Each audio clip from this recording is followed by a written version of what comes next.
Hello friends, welcome back to my channel social science learners. Friends, I hope आप सभी अच्छे होंगे और अच्छे से अपनी स्टडी कर रहे होंगे। फ्रेंड्स, जैसा कि आपको पता है कि कल मैंने क्लास 9 का चैप्टर 4 जलवायु क्लाइमेट की एक फ़र्स्ट वीडियो पार्ट 1 आपके साथ शेयर किया था। आई होप आपने वो देखा होगा। और लेकिन जिन्होंने फ़र्स्ट पार्ट नहीं देखा है, मैं उनसे रिक्वेस्ट करूँगी कि पहले वो फ़र्स्ट पार्ट देखें, उसके बाद ही वो जलवायु चैप्टर का सेकंड पार्ट देखें, क्योंकि तभी उसको देखने का बेनिफिट है और तभी आगे का चैप्टर आपको समझ में आएगा। मैंने आपको पहले भी बताया है कि ये जितनी भी डिटेल्स हैं वो एनसीईआरटी बेस्ड हैं। एनसीईआरटी में जो जलवायु चैप्टर से रिलेटेड जितनी भी इंफॉर्मेशन आपको दी गई हैं वो सभी की सभी मैं आपसे शेयर कर रही हूँ। तो शुरू करते हैं आज का वीडियो। आज का जो टॉपिक है हमारा वो है मौसम और जलवायु को प्रभावित करने वाले तत्व। आपने कभी गौर किया है कि एक क्षेत्र का जो तापमान होता है या वहाँ पर होने वाली जो पवनें बहती हैं, वहाँ पर होने वाली जो वर्षण होता है, वो एक क्षेत्र से दूसरे क्षेत्र में भिन्न होता है। इसके भिन्न होने के क्या कारण हैं? भिन्न मीन्स इसके अलग होने के क्या कारण हैं? अगर हम बात करें बारिश की, तो आप देखेंगे कि जो हिमालय है, हिमालय में जो वर्षा होती है वो ज़्यादातर हिम के रूप में होती है। हिम अर्थात बर्फ़ के रूप में होती है। वहीं अगर हम मेघालय की बात करें तो मेघालय में लगभग 400 सेंटीमीटर के करीब बारिश होती है। लेकिन वहीं हमारा हिस्सा लद्दाख और पश्चिम रेगिस्तान में 10 सेंटीमीटर से भी कम बारिश होती है। बात करें यदि तमिलनाडु की तट की, तो जहां पर देश के ज़्यादातर हिस्सों में बारिश जून से सितंबर के मंथ में होती है, वहीं पर जो तमिलनाडु के तट पर जो बारिश अक्टूबर के नवंबर के मंथ में होती है, वहीं देश के ज़्यादातर हिस्सों में होने वाली वर्षा जून से सितंबर के मंथ है। और तो और जो वर्षा होती है उसकी मात्रा में भी अंतर पाया जाता है। जैसे कि यहाँ पर मैं आपको बताना चाहूँगी, स्पेशली जो उत्तरी मैदान होता है वहाँ पे जो वर्षा की मात्रा होती है वो प्राय पूर्व से पश्चिम की तरफ घटती जाती है। यानी कि जो पूर्व में से जैसे जैसे हम पश्चिम की तरफ जाएंगे, जो वर्षा की मात्रा है वो कम होती जाएगी। क्या आपने कभी ऐसा सोचा है कि ऐसा क्यों होता है? जी हाँ, इसको जो प्रभावित करते हैं उसके कुछ कारक होते हैं। इसी को हम कहते हैं जलवायु या जलवायु को नियंत्रित करने वाले कारक। ये जो कारक होते हैं वो 6 कारक होते हैं।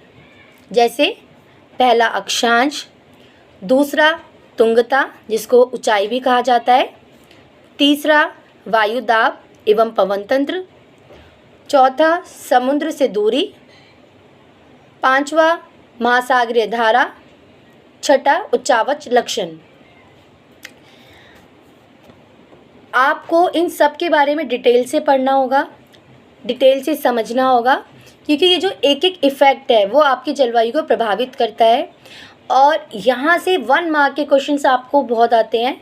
अगर हम क्लास 9 के क्वेश्चन पेपर की बात करें तो वहाँ पर जो एक क्वेश्चन आपका एग्जामिनर का फेवरेट क्वेश्चन होता है वो होता है जलवायु को प्रभावित करने वाले कारक, जिसमें आप इन 6 कारकों के बारे में बताते हैं।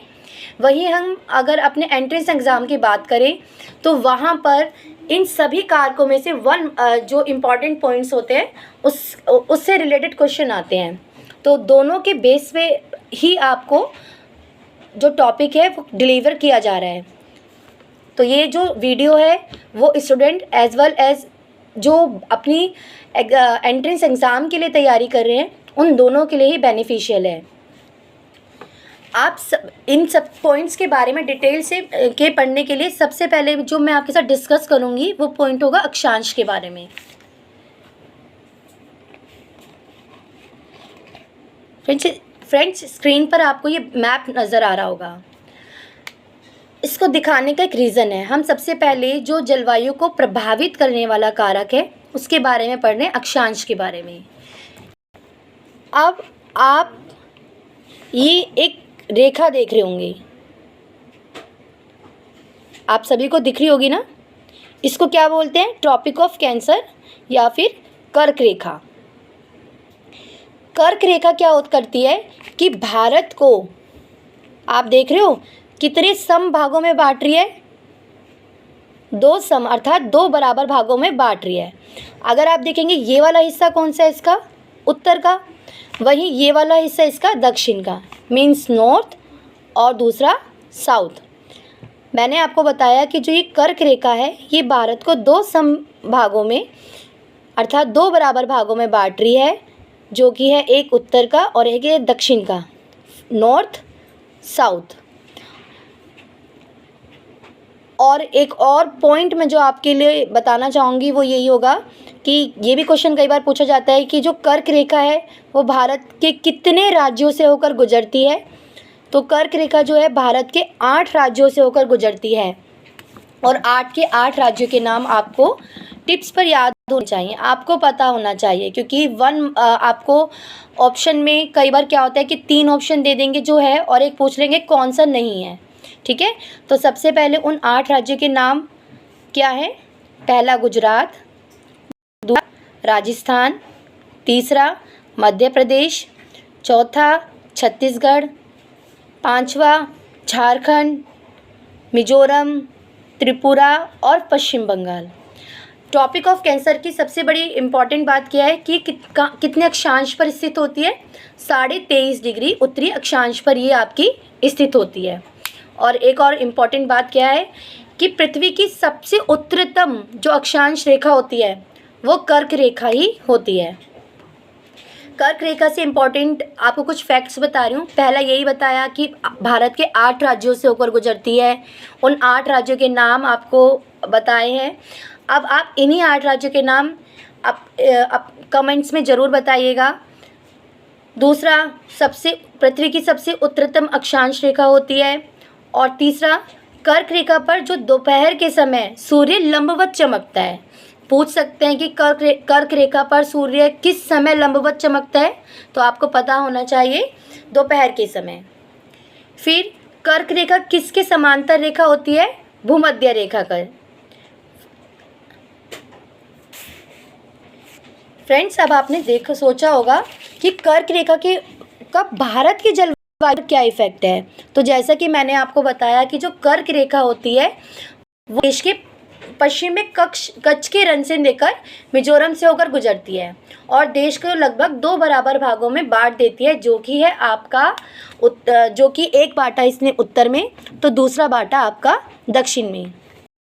अब यहाँ पर आप ध्यान देंगे कि जो कर्क वृत्त के उत्तर में स्थित भाग है, यानी कि ये वाला कर्क वृत्त के उत्तर में जो स्थित भाग है उसको क्या बोलेंगे हम, उपोष्ण कटिबंधीय है।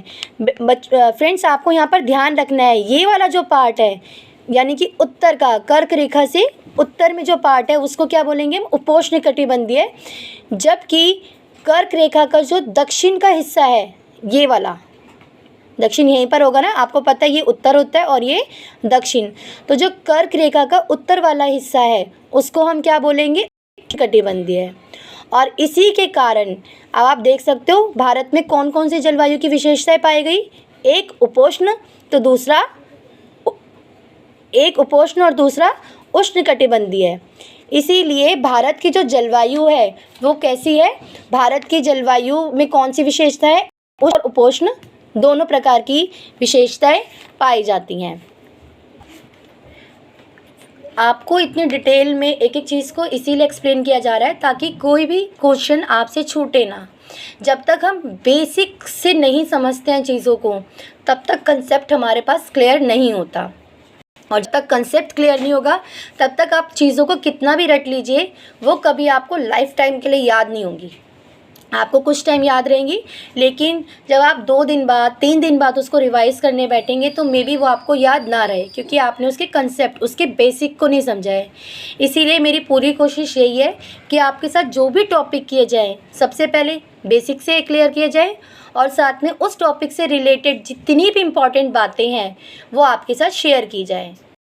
अब जो दूसरा पॉइंट है जो भारत की जलवायु को प्रभावित करता है वो है आपका ऊंचाई। अब ऊंचाई कैसे इफ़ेक्ट करती है, आपने गर्मियों के मौसम में जब आप कभी कूलर के सामने सोए होंगे तो आपने देखा होगा कि जो कूलर के सामने सोने की आपस में होड़ रहती थी। क्यों? क्योंकि जो कूलर के सामने सोएगा उसके ऊपर ज़्यादा हवा आएगी। अब ये एग्ज़ाम्पल आपको क्यों दिया? क्योंकि यहीं से हमारा एक जो दूसरा पॉइंट है वो क्लियर होगा। भारत के अगर उत्तर की बात करें, आप यहाँ पे फिर से आप फोकस कीजिएगा। आपको पता है भारत का उत्तर यहाँ पर है और उत्तर में ही हमारा हिमालय पर्वत है। ठीक है, उत्तर में क्या है हमारा, नॉर्थ में क्या है बेटा हमारा फ्रेंड्स, हिमालय। अब हिमालय का रोल क्या है भारत की जलवायु को नियंत्रित करने में? हिमालय की ऊंचाई कितनी है? लगभग 6000 मीटर। तो हिमालय क्या करता है, अब हिमालय क्योंकि हाइट में ज़्यादा है तो जो मध्य एशिया से ठंडी हवा आती है, मध्य एशिया से आने वाली ठंडी हवाओं को वो भारत में प्रवेश करने से रोकता है। अब क्योंकि वो भारत में ठंडी हवाओं को आने से रोकता है, यही कारण होता है कि जो मध्य एशिया की तुलना में भारत में जो ठंड होती है वो कम पड़ती है।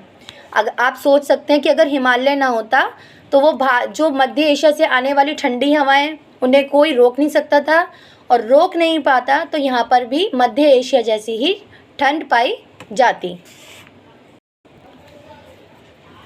फ्रेंड्स, आई होप आपको ये दोनों टॉपिक क्लियर हो रहे होंगे। भारत की जलवायु को प्रभावित करने वाले दो जो पॉइंट्स आपके साथ डिस्कस किए हैं, जिसमें पहला अक्षांश, दूसरा ऊंचाई के बारे में जो डिस्कस किया है, आई होप आपको वो क्लियर हुआ होगा। और बार बार मैं आपको यही बोलूँगी कि जब तक आप चीज़ों को समझेंगे नहीं, कंसेप्ट को क्लियर नहीं करेंगे, तब तक वो चीज़ें आपको याद नहीं होंगी।